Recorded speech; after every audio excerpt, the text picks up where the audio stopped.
FS, mantan Kepala Sekolah SMA Negeri 1 Megakau Ilir, Kabupaten Oku Selatan ini langsung dilakukan penahanan oleh Kejaksaan Negeri setempat setelah ditetapkan sebagai tersangka dugaan korupsi dana BOS. Kejari Oku Selatan setidaknya menetapkan SF sebagai tersangka karena ada 3 item. Pertama, penyelewengan dana BOS afirmasi tahun 2019, kemudian dana BOS tahap 1 dan 2 tahun 2020, dan program sekolah gratis triwulan 1 dan 2 tahun 2020. Saat menjabat sebagai kepala sekolah, FS tidak melaksanakan penggunaan dana bantuan tersebut sesuai dengan peruntukannya. Dari hasil penyidikan dan audit sementara, dugaan kerugian negara akibat perbuatan tersangka FS senilai 300 juta rupiah. Melakukan penahanan terhadap tersangka FS yang merupakan mantan kepala sekolah SMA Negeri 1 Megakau Ilir periode Maret 2015 sampai dengan September 2020.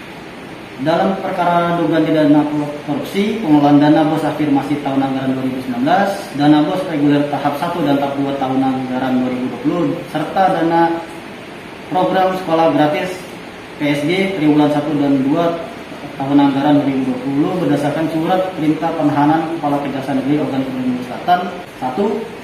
Melakukan pengelolaan BOS afirmasi tahun anggaran 2019 dana BOS reguler tahap 1 dan 2 tahun anggaran 2020 serta dana BOS PSG triwulan 1 dan 2 tahun anggaran 2020 tanpa melibatkan tim BOS sekolah. Kedua, kini FS masih dititipkan ke rumah tahanan LP kelas 2B Muara 2 selama 21 hari ke depan.